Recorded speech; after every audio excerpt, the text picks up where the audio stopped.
आज शहर में गरीब बच्चों को काफी अच्छी शिक्षा मिल रही थी और इसकी वजह थी काली टीचर।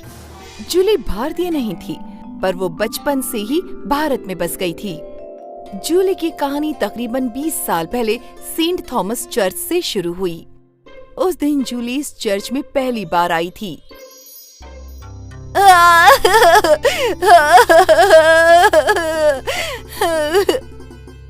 जूली बहुत रो रही थी। सिस्टर, इसका नाम जूली है। अब इसके खानदान में कोई नहीं बचा जो इसका ख्याल रख सके। हमने आपसे इसके बारे में बात की थी। जी जूली, मैं यहाँ की हेड सिस्टर हूँ। आज से हम तुम्हारा खानदान है। चर्च वालों ने जूली को अपना लिया और वहाँ जितनी भी सिस्टर्स थी जूली का बड़ा अच्छे से ख्याल रखने लगी। वो उसके साथ खेलती, उसे कहानियाँ सुनाती और उसे खुश रखने की कोशिश करती।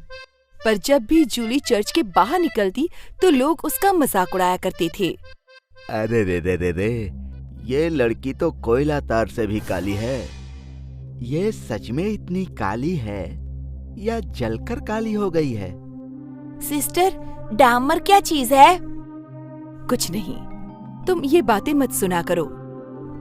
बाप रे बाप, इस लड़की की शक्ल कितनी डरावनी है, जैसे कोयले की खान हो। आप सबको इस बच्ची से क्या परेशानी है? जब देखो तब इसके बारे में बुरा भला कहते रहते हो। ओ सिस्टर, ये बच्ची नहीं, शैतान दिखती है, शैतान। जूली, हमें वापस चर्च जाना चाहिए। सिस्टर जेन जूली का हाथ पकड़कर उसे फिर से चर्च ले जाती है। वो सीधे जाकर हेड सिस्टर से मिली और उन्हें पूरा वाकया बता दिया कि आज बाजार में क्या हुआ था। सिस्टर समझ में नहीं आता कि लोग जानबूझकर जूली के काले रंग को लेकर क्यों मजाक बनाते हैं। बेचारी बच्ची, वो कितना बर्दाश्त कर पाएगी। आज से तुम उसे बाहर मत ले जाया करो। मैं नहीं चाहती उसके दिमाग पर बुरा असर पड़े।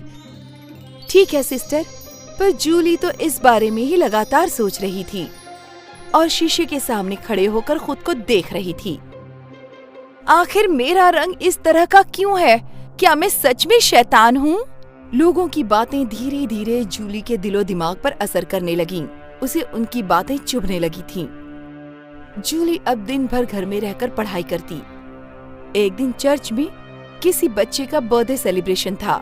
काफी मेहमान आए थे। जूली भी खुश होकर उस बर्थडे में पहुंच गई। लेकिन जैसे ही जूली वहां पहुंची, लोगों ने उसके बारे में बातें करना शुरू कर दिया।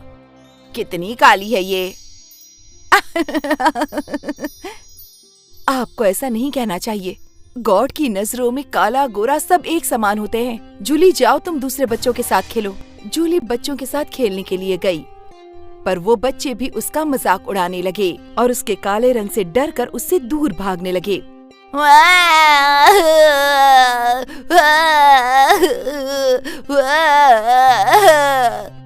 जूली मायूस हो गई और सीधे अपने कमरे में चली गई। सिस्टर, जूली को बहुत बुरा लग रहा होगा। डोंट वरी, आज के बाद जूली कभी भी अपने रंग के बारे में सोचकर बुरा नहीं मानेगी। पर कैसे? देखती जाओ। हेड सिस्टर जूली के रूम में गई। ओह जूली, मैं जानती हूँ तुम नाराज हो। जूली अपने आंसू पोंछने लगती है। लोगों की बातें सुनकर किसी को भी बुरा लग सकता है, पर मेरे ख्याल से तुम्हें अपने रंग के बारे में नहीं सोचना चाहिए। रंग से कुछ भी नहीं होता बेटा। अगर रंग से कुछ नहीं होता तो लोग मेरा मजाक क्यों उड़ाते हैं? क्योंकि वो सब तुम्हारे बारे में नहीं जानते, तुम्हारी खूबसूरती को नहीं समझते। वो सारे ही बेवकूफ हैं। पर मेरे बारे में ऐसी कौन सी खास बात है जो लोग जानना चाहेंगे? बहुत कुछ। हेड सिस्टर ने जूली को एक तस्वीर दिखाई। ये तस्वीर जूली के फैमिली की थी। उस तस्वीर में जूली के मॉम डैड और उसके दादा दादी थे। देखो, ये तुम्हारी फैमिली है। ये तुम्हारे पापा पायलट जॉन, तुम्हारी मॉम नर्स रिबेका, तुम्हारे ग्रैंड पापा डॉक्टर हेनरी और तुम्हारी ग्रैनी टीचर निकोल। ये सब तो मैं जानती हूँ, लेकिन इनमें से अब कोई भी इस दुनिया में नहीं है सिस्टर। हाँ, लेकिन इन सब की वजह से इस दुनिया में आज भी कई लोग जिंदा हैं। तुम्हारे दादा दादी ने वर्ल्ड वॉर 2 के दौरान कई लोगों की जान बचाई थी। तुम्हारे डैड एक फाइटर पायलट थे, मॉम एक आर्मी नर्स, जिन्होंने कई देशवासियों की जान बचाने के लिए खुद की जान दे दी। तुम्हारा रिश्ता इस महान खानदान से है जूली, और मैं जानती हूँ तुम भी इन लोगों की तरह बड़ा नाम कमाओगी। पर कैसे? कोई मुझसे मोहब्बत नहीं करता। करेंगे जब तुम उनसे भी मोहब्बत करने लगोगी जो तुमसे नफरत करते हैं। जूली, तुम जिंदगी में क्या करना चाहती हो? मैं टीचर बनना चाहती हूँ और सभी बच्चों को पढ़ाना चाहती हूँ। ये ख्याल तो बहुत ही अच्छा है जूली। तुम इस ख्वाब को पूरा करने के लिए मेहनत करो और फिर देखना सब लोग तुमसे कितनी मोहब्बत करेंगे। जी अच्छी बात है। हेड सिस्टर ने जूली के मन में आत्मविश्वास भर दिया। उस दिन से जूली मन लगाकर मेहनत करने लगी। वो रोज पढ़ती। अब उसे कोई भी फिक्र नहीं थी। लोग उससे काली कहें या किसी तरह के ताने मारे, पर वो खुश थी।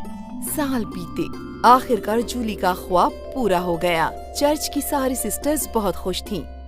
सिस्टर, मैं शिक्षा को मुफ्त करना चाहती हूँ। इतने अच्छे मंसूबे के लिए तो हम हमेशा तैयार रहेंगे।